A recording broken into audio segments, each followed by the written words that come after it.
If you've ever felt like the entire world has turned its back on you, like you're standing on the edge of a cliff with nowhere to go but down, please hit that subscribe button right now. We're going to talk about something important today.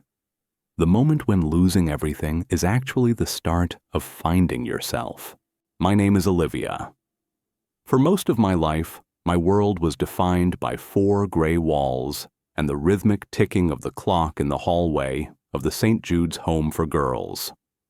In Montana, 1950, being an orphan isn't just a status, it's a shadow that follows you. On the morning of my 18th birthday, though I was barely 17 and a half, the system has a way of rounding up when the beds are full. The shadow finally caught up. "Time's up, Olivia," Sister Martha said, her voice as cold as the frost on the window pane. She handed me a small, battered suitcase and a heavy manila envelope. "You're an adult now. The state's responsibility ends here." I stood on the sidewalk of Great Falls, the wind whipping my thin coat. I opened the envelope. Inside wasn't a ticket to a better life, but a final gift from the only person who had ever truly seen me. My grandfather. He had passed away years ago, leaving behind a complicated will that had been tied up in probate until now. I found a crisp $20 bill and a yellowed deed for a plot of land in the high country of Chouteau County. The lawyer's note attached was blunt. The property contains a derelict grain silo. Value minimal. Taxes paid through the end of the year. $20. In 1950, that could buy you a few weeks of cheap meals and a bus ticket to a city where you'd just be another face in the gutter. Or it could buy me a chance. I looked at the map. The land was miles away from any paved road, tucked into the rugged folds of the Montana prairie. People called that area the Big Sky, but to me it looked like a giant, empty canvas. I had no family, no home, and no safety net. All I had was $20, my grandfather's memory, and a stubborn refusal to disappear. I walked down to the Greyhound station, the smell of diesel and stale coffee filling the air. "One way to Fort Benton," I told the clerk, sliding $5 across the counter. As the bus roared to life, plumes of black smoke rising into the overcast sky, I watched the city of my childhood vanish in the rearview mirror. I didn't know then that the thermometer was already dropping toward record lows. I didn't know that a grain silo wasn't meant for a human soul. I only knew that for the first time in my life, I wasn't moving toward a destination someone else had picked for me. I was heading into the unknown. The bus lurched forward, carrying me away from the only life I knew, and toward a winter that would either forge me into steel or break me into pieces. The bus dropped me off at a dusty crossroads in Fort Benton, miles away from the actual coordinates on my deed. To get to the property, I had to spend another $3 on a ride from a local rancher named Silas, a man with skin like weathered leather and a truck that groaned with every mile. As we climbed higher into the rugged breaks of Chouteau County, the horizon stretched out until it felt lonely. The lush Montana summer was a distant memory. The air here already tasted like iron and upcoming snow. "You're Silas's girl?" "No, wait. Old Miller's grandkid?" he asked, squinting through the cracked windshield. "That land hasn't seen a soul in a decade, Olivia. It's nothing but sagebrush and wind."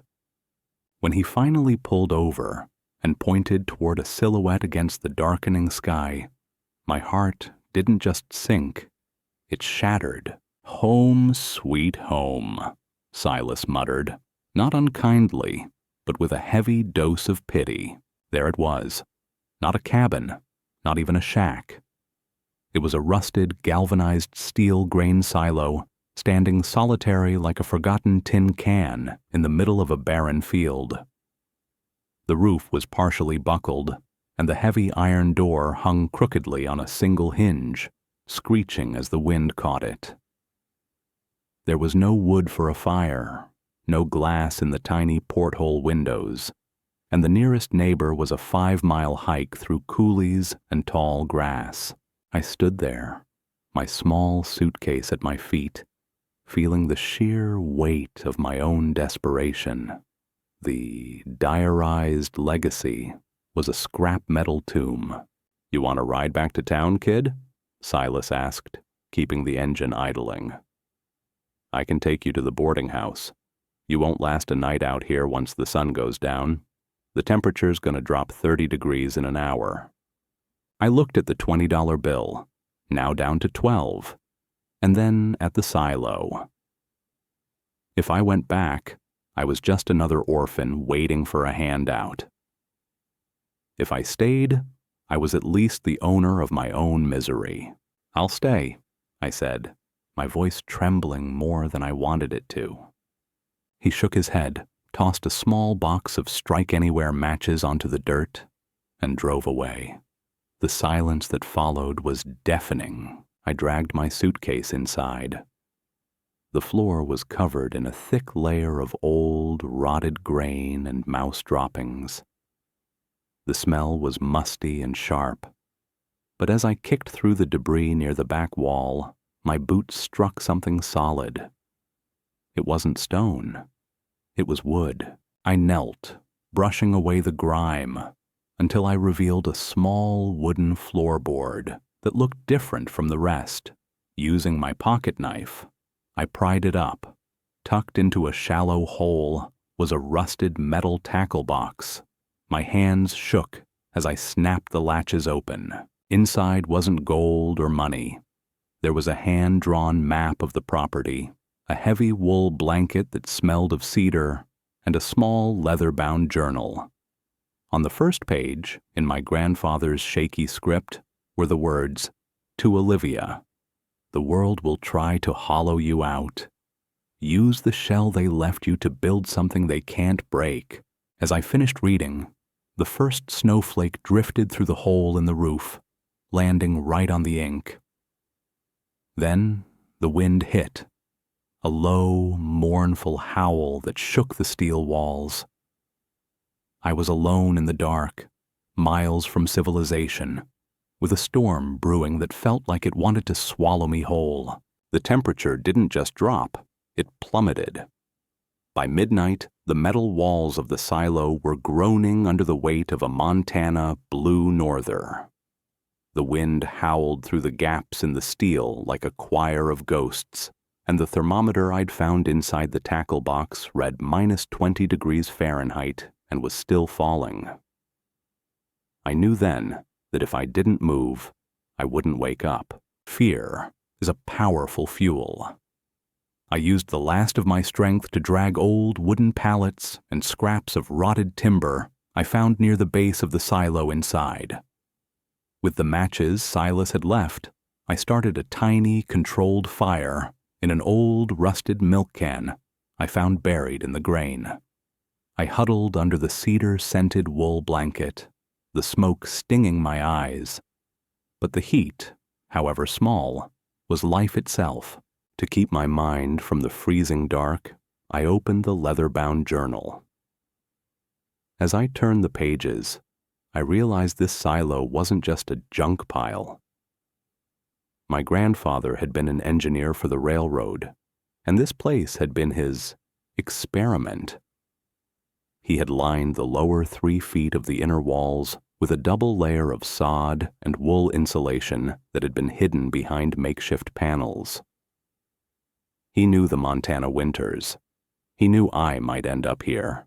Deep in the back of the journal, I found a small key taped to a page. It belonged to a heavy, iron-bound chest hidden beneath a false bottom in the grain elevator's chute. I crawled over, my breath blooming in thick white clouds, and pried the chute open. Inside the chest was a treasure more valuable than gold. A heavy-duty kerosene heater, 3 large canisters of fuel, a set of high-quality carpentry tools, and a stack of dried venison vacuum-sealed in jars. But it was the letter at the bottom that broke me. Olivia, it read, I couldn't give you a mansion, and the state wouldn't let me take you from that home while I was sick. But I bought this land because it sits on a thermal spring. 10 feet behind this silo, there is water that never freezes.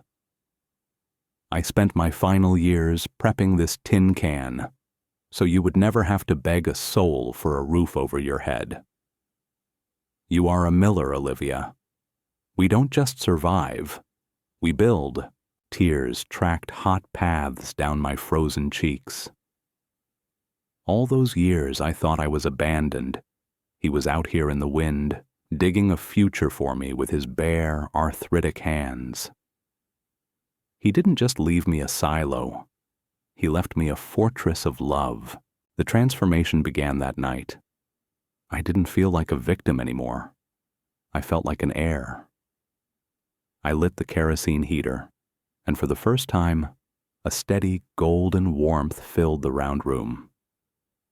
I ate the dried meat, the salt waking up my senses. I looked at the hole in the roof and the snow swirling down. Tomorrow, I would use the tools to patch it. The day after, I would find that spring. As the sun began to rise over the white-capped horizon, casting a pink glow across the minus 45 degrees Fahrenheit wasteland, I didn't feel cold. I felt a fire in my chest that no Montana winter could ever put out. For the first time in 17 years, I wasn't just staying somewhere.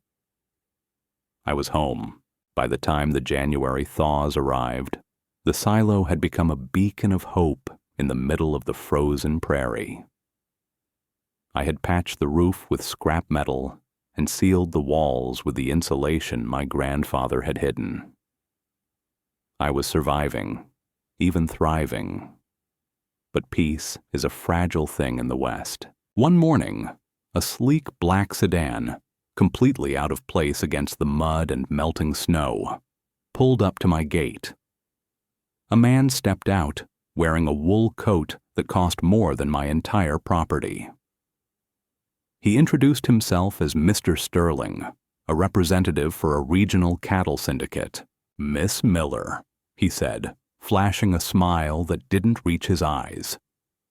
We're consolidating the grazing rights in this sector.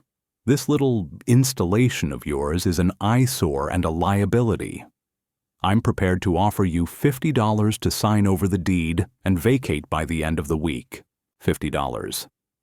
It was more than double what I had paid, but I looked at the silo, my fortress, and then at the thermal spring I had successfully tapped just feet away.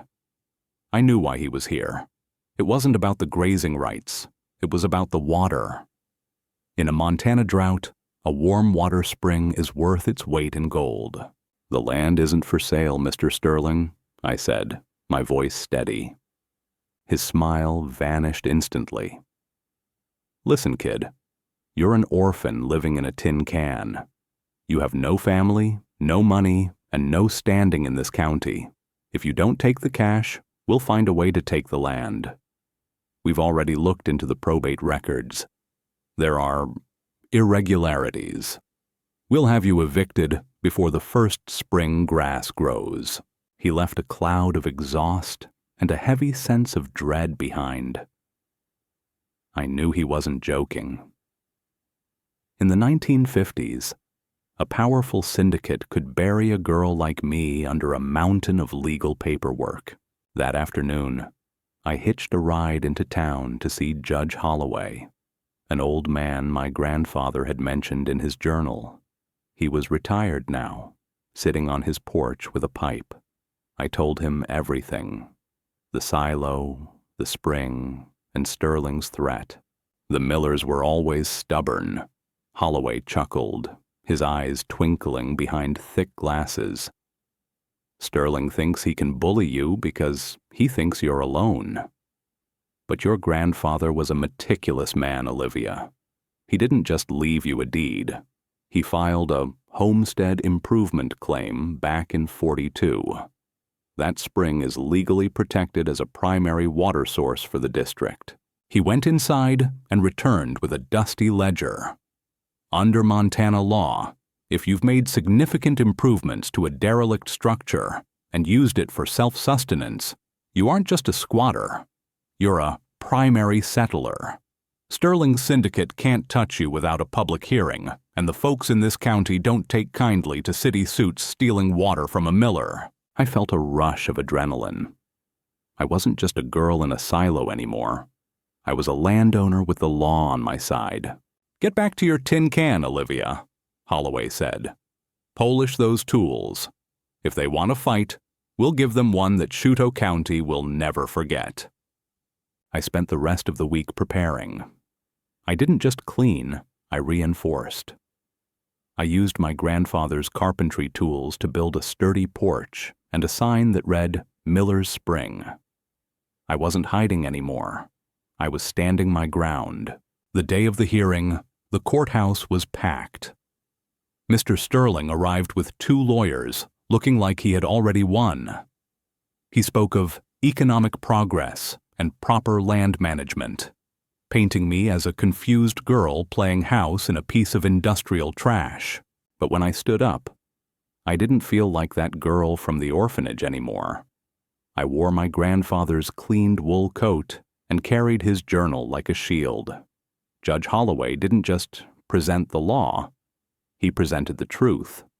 We showed the photos of the improvements, the proof of the protected thermal spring, and the primary settler status my grandfather had so carefully preserved. But the turning point wasn't the paperwork. It was when Silas and 3 other local ranchers stood up in the back of the room. "She survived a 45 below winter in a tin can," Silas barked, his voice echoing off the high ceilings.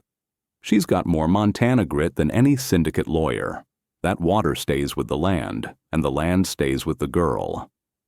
The judge slammed his gavel. The syndicate's claim was dismissed. Sterling left the room in a hurry, his polished shoes clicking sharply on the hardwood, while I stood there, shaking, as the locals came up to shake my hand. That spring, I turned the silo into a legitimate business. With the help of Silas and the others, I built a small greenhouse fueled by the thermal water. While the rest of the county was waiting for the ground to thaw, I was growing fresh greens and radishes. My first sale, $5 worth of produce to the local general store, felt more significant than the $20 I had started with. It was money I had earned from the earth my grandfather had saved for me. Today, the silo still stands. It's no longer a rusted eyesore. It's the centerpiece of Miller's Warm Spring Farm. I added a small cabin nearby, but I kept the silo as my library and sanctuary. It's a reminder that beauty can grow in the harshest places if you're willing to dig deep enough. Home isn't a building you're born into. It's the place you're willing to fight for. It's the walls you patch with your own hands and the warmth you find when everyone else says it's cold. My grandfather knew that. He didn't just give me a place to live. He gave me the chance to prove who I was. If you're out there right now, feeling like you're living in your own version of a rusted tin can, don't give up. Look for the floorboards. Look for the hidden tools. You are stronger than the circumstances that tried to break you. Thank you for being part of this journey today. If Olivia's story touched your heart or reminded you of your own strength, please give this video a like and share it with someone who needs a little hope. Don't forget to subscribe to Warm Heart Stories for more tales of resilience and the human spirit. Your support helps us keep sharing these voices. Until next time, keep your heart warm and your head high.